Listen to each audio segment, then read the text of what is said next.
오늘 우리들에게 주시는 하나님의 말씀은 욥기 14장 1절에서 12절까지 말씀입니다.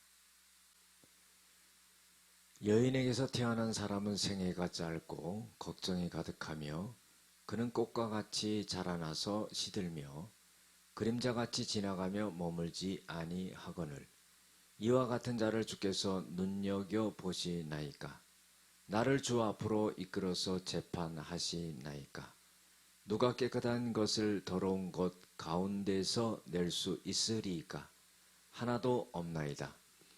그의 날을 정하셨고 그의 달수도 주께 있으므로 그의 규례를 정하여 넘어가지 못하게 하셨사온즉 그에게서 눈을 돌이켜 그가 품꾼같이 그의 날을 마칠 때까지 그를 홀로 있게 하옵소서.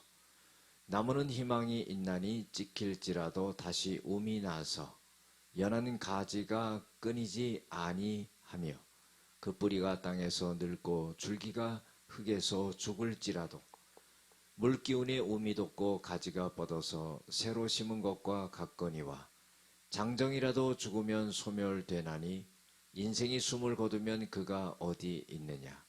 물이 바다에서 줄어들고 강물이 잦아서 마름같이 사람이 누우면 다시 일어나지 못하고 하늘이 없어지기까지 눈을 뜨지 못하며 잠을 깨지 못하느니라. 아멘. 오늘은 한 번 죽음으로 끝나는 이 땅의 삶이라는 제목으로 함께 은혜를 나누고자 합니다.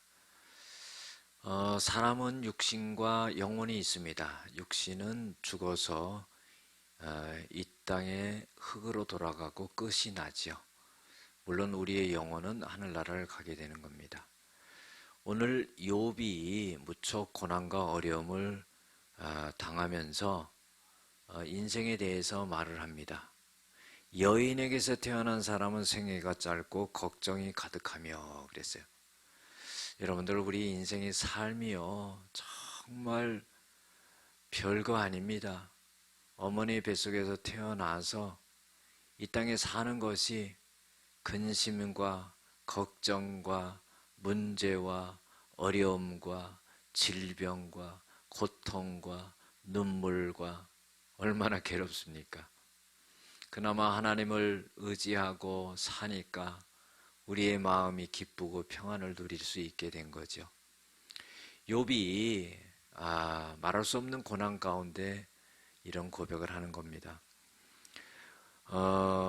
인생은 꽃과 같이 사라지며 시들고 그림자같이 지나가며 머물지 아니한다 그랬어요. 성경에도요, 우리의 인생은 한 해 났다 사라지는 풀과 같다고 그랬습니다. 인생의 영화는 그 풀의 꽃과 같다 그랬습니다. 그 꽃이 얼마나 오래 가겠습니까? 그것이 인생이라는 겁니다.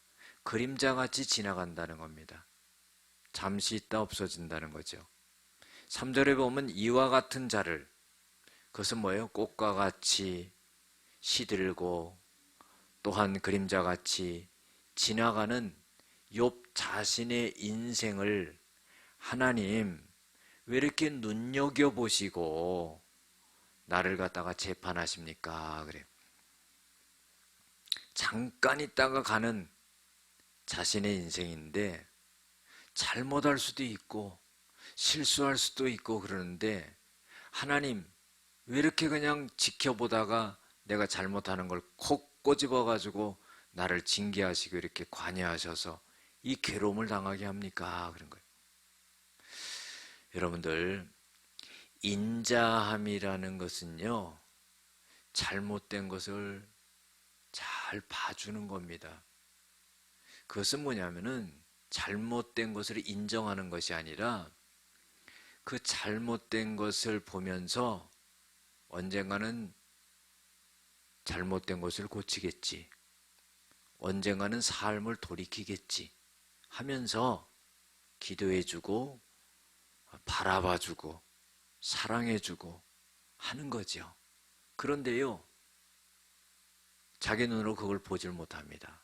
그래서 입으로 다 쏟아놓고요 말로서 다 망가뜨려 버려요. 여러분들 이걸 우리가 주의해야 됩니다. 4절에 보면 누가 깨끗한 것을 더러운 것 가운데서 낼 수 있으리까 하나도 없습니다. 자, 이것은 뭐예요? 깨끗한 것을 더러운 것의 가운데서 낼 수 없다. 여러분들, 더러운 곳에 깨끗한 것이 담겨져 있으면은요, 그 더러운 것이 묻습니다. 그래서 깨끗한 것이 더러운 곳에서 나올 수 없다는 거죠. 깨끗한 것이 더러운 곳에 한번 묻어지게 되면은 더럽게 된다는 겁니다. 여러분들, 더럽다는 것은 뭐예요? 여기서 욥은 이 죄악된 세상에서 자기 자신이 죄에 묻어 살 수밖에 없는 존재인데, 이 죄악된 세상에서 내가 어떻게 하나님 앞에 깨끗할 수 있겠습니까? 그런 거예요. 로마서 3장 23절에도 보면은요, 모든 사람이 죄를 범하였으면 하나님의 영광에 이르지 못하더니 그랬어요. 다 죄인이라는 거예요. 저와 여러분들이요, 다 죄인이에요. 생각하는 거, 마음 먹은 거, 행동하는 거요, 얼마나 죄악된지 모릅니다. 하루를 살아도, 일주일을 살아도요, 한 달을 살아도 정말 우리 죄악 때문에 존재할 수 없는 것이 인간입니다.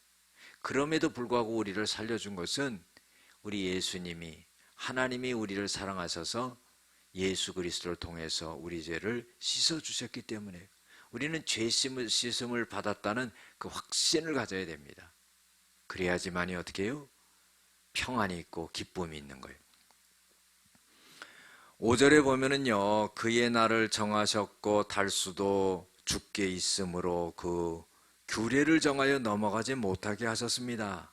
이거는 뭐냐면은 하나님이 내 인생의 달과 날을 정하셔서 그 안에서 살아가게 하셨는데, 하나님이 정하신 날에 살게 한 나에게 대해서 하나님이 눈을 돌이켜 그가 품꾼 같이 그의 날을 마칠 때까지 그를 홀로 있게 하옵소서, 그런 거예요. 여러분들, 주인이요, 품꾼에게 일을 시켜놓으면은요, 그 시간까지 품꾼은 싹쓸 받기 위해서 열심히 일을 하게 되지요. 그런데요, 주인의 눈이 품꾼에게 떠나질 않아요. 왜 그러냐면요, 일을 잘하나 못하나, 내가 주는 품삯에 대한 대가가 온전한가 그렇지 않은가, 게으르게 일하면은요, 가서 뭐라 그러는 거예요.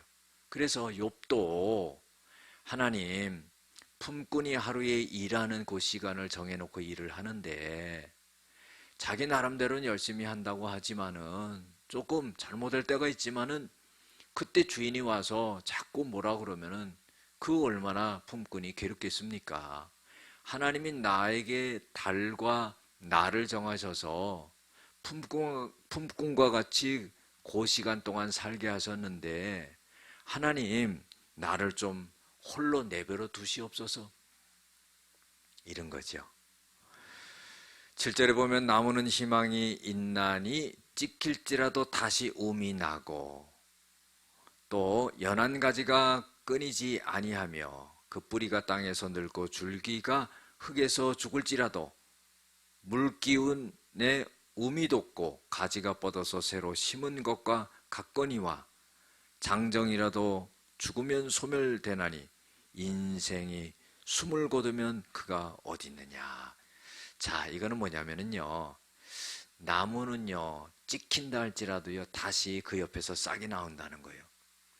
또 뿌리가 땅에 박고 있기 때문에 줄기가 흙에서 죽을지라도 다시 물이 공급되면 살아난다는 겁니다. 그러나 욥 자신은 이제 내가 죽으면은 완전히 소멸되어 가지고 이제 찾지를 못합니다. 나무는 찍혀도 베어져도 옆에서 싹이 나오는데 나는 죽으면 이제 끝나는 겁니다. 인생이 숨을 거두면은 어디서 찾아볼 수 있겠습니까? 이게 뭐냐면요, 하나님, 나 죽으면 이제 나 찾지 마세요, 그런 거예요. 여러분들, 이것처럼 겁나는 말이 어디 있어요? 그래서 욥은 자기가 숨을 거두기 전에 자기를 회복하게 해달라는 그런 간청이지요.